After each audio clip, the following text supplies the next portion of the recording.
Hello students, good morning. हम भारत के भूगोल में भारत की प्राकृतिक वनस्पति पढ़ रहे थे। कल वनों के प्रकार करवाए थे आपको। आज कुछ और वनों के प्रकार है जो बचे हुए वो आपने कर लेते हैं। तो आज अपने चौथा प्रकार था वनों का पर्वतीय वन। पर्वतीय जो वन है इनको ऊंचाई के अनुसार अलग अलग भागों में बांटा जाता है। तो इसके दो पार्ट है पर्वतीय वन के। पहला है हिमालय के वन। पहले हिमालय के वन करेंगे। देखो हिमालय में देखो पश्चिमी हिमालय और पूर्वी हिमालय दोनों ही आएंगे, ठीक है। तो इसमें देखो क्या है, जो पश्चिमी हिमालय है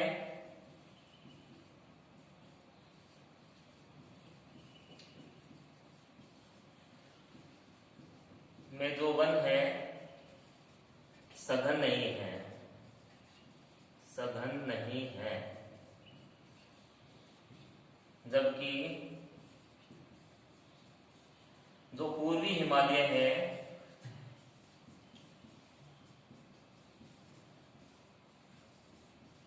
पूर्वी हिमालय में सघन वन है।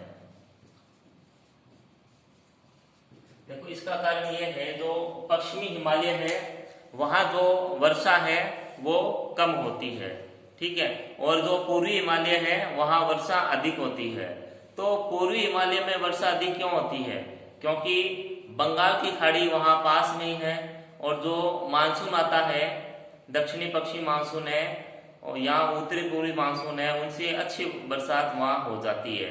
इसलिए जो पूर्वी हिमालय है वहां पर सघन वन है पश्चिमी हिमालय की तुलना में। ठीक, ये एक महत्वपूर्ण चीज है, आपको पता रहना चाहिए।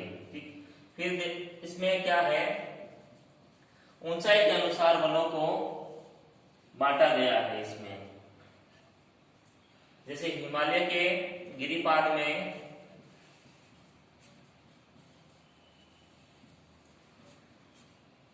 सदाबहार वन पाए जाते हैं। अब गिरिपाद मैंने बताया था आपको, पर्वत होता है उसके एकदम नीचे जो स्थान होता है वो गिरिपाद है। जैसे शिवालिक है उसके नीचे का स्थान, ठीक है। तो गिरिपाद में सदाबहार वन पाए जाते हैं। उसके बाद 1000 मीटर से 2000 मीटर की ऊंचाई तक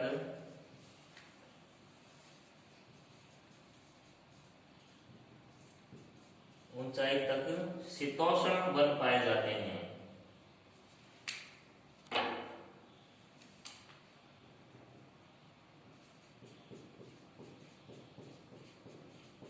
शीतोष्ण वन पाए जाते हैं। फिर है इसमें 2000 से 3000 मीटर से 3000 मीटर की ऊंचाई तक आर्द्र शीतोष्ण वन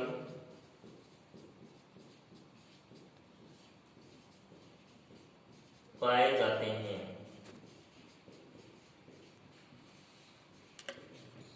देखो हिमालय में क्या है, ऊंचाई के आधार पर वनों को बांटा गया है, ठीक है। अब यहाँ हिमालय में उष्ण से लेकर अल्पाइन प्रकार के वन पाए जाते हैं,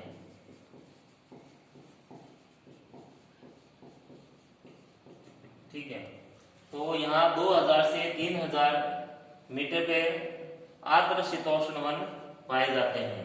देखो इन वनों में कौन से वृक्ष मिलते हैं वो देखो आप इनमें पाए जाते हैं चौड़ी पत्ती और यहाँ शंक्वाकार,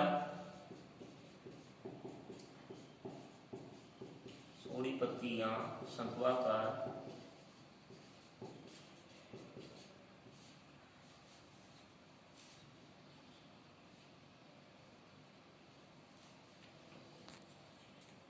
नहीं स्टार्ट हुआ,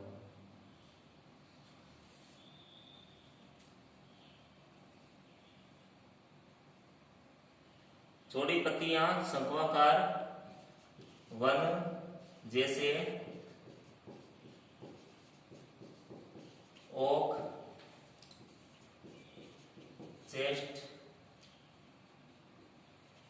चेस्टनट, चीड़, फर, स्प्रूस,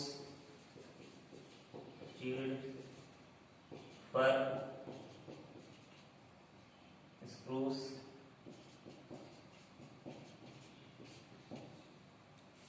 देवदार, चिनार और अखरोट, देवदार, चिनार और अखरोट आदि। तो ये वन पाए जाते हैं 2000 से 3000 मीटर की ऊंचाई तक। ठीक है, इसके बाद फिर 3000 से 4000 की ऊंचाई पर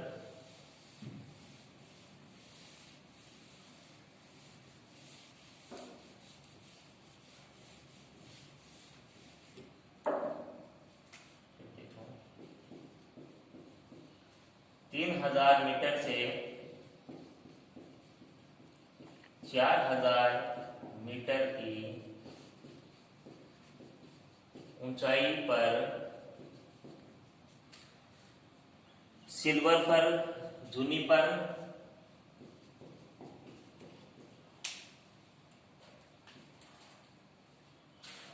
सिल्वर फर, जूनिपर, चीड़, बर्च आदि,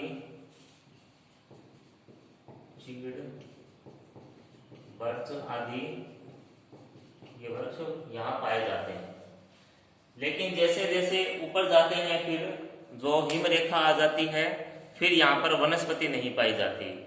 वनस्पति इसलिए नहीं पाई जाती क्योंकि बहुत ही ज्यादा वहाँ सर्दी होती है, शीत होती है, तो वनस्पति पनप नहीं पाती अधिक ऊंचाई पर। ठीक है, अधिक ऊंचाई पर अत्यधिक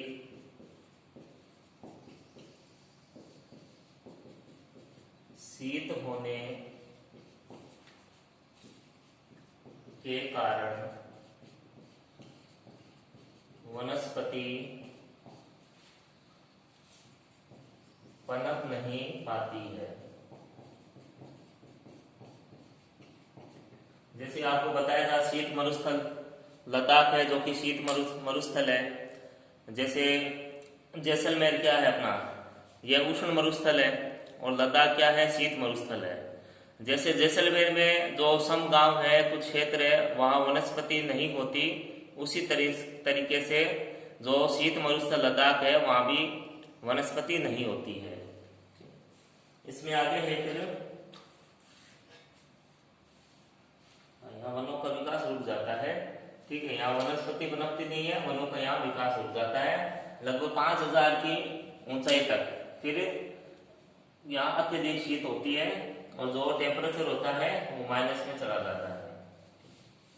ये पार्ट हो गया हिमालय के वन। अब अपने करेंगे प्रायद्वीपीय भारत यहाँ पठार के वन। बी पार्ट है इसका, पर्वतीय के वनों का।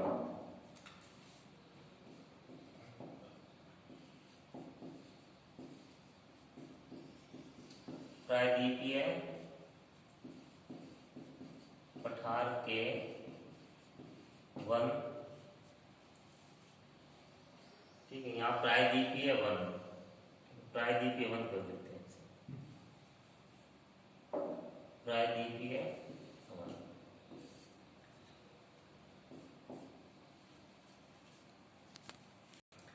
प्रायद्वीपीय वनों में इसका विस्तार देखते हैं पहले।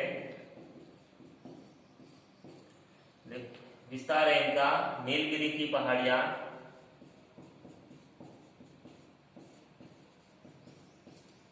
नीलगिरी की पहाड़ियां, पालनी की पहाड़ियां,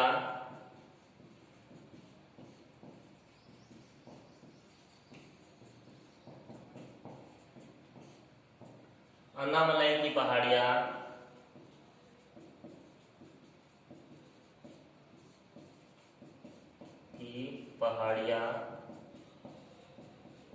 ठीक है। फिर है महाबलेश्वर,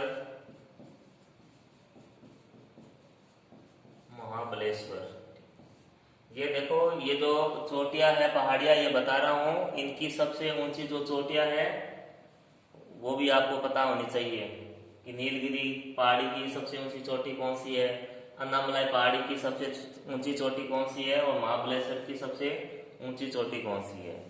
ये सारे जो है क्वेश्चन एक दूसरे से रिलेटेड है, सारे याद रहने चाहिए, और ये करवा चुका हूं मैं आपको। फिर इसमें पश्चिमी घाट की, पश्चिमी घाट, सतपुड़ा और मैकाल पहाड़ियां, सतपुड़ा और मैकाल की पहाड़ियां, ठीक है।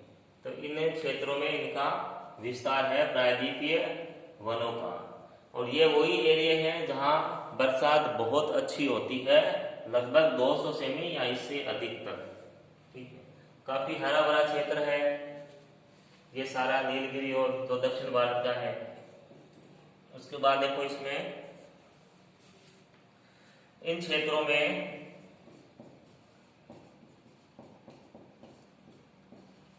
सदाबहार वन,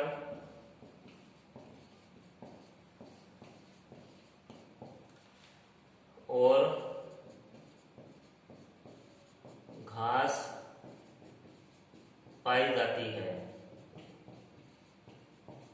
ठीक है। सदाबहार वन भी यहाँ है और घास पाई जाती है जो पशुओं के काम आती है। इसके बाद देखो इस क्षेत्र की में यूकेलिप्टस, ठीक है, एक वृक्ष की प्रजाति है, ठीक है। यूकेलिप्टस के वृक्ष उगाए जाते हैं,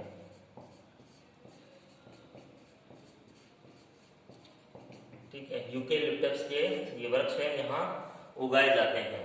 और कल मैंने बताया था यहाँ पर जो सदाबहार वन है उनको शोला वन भी कहते हैं, ठीक है। और वो मैंने आपको बताया था तमिलनाडु, केरल और कर्नाटक में शोला वन पाए जाते हैं, ठीक है। अब जो पहाड़ियां हैं वो देखो शोला वन कहाँ मिलेंगे, नीलगिरी,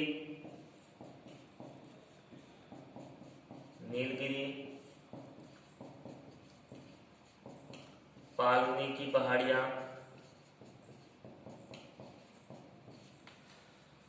अन्नामलाई,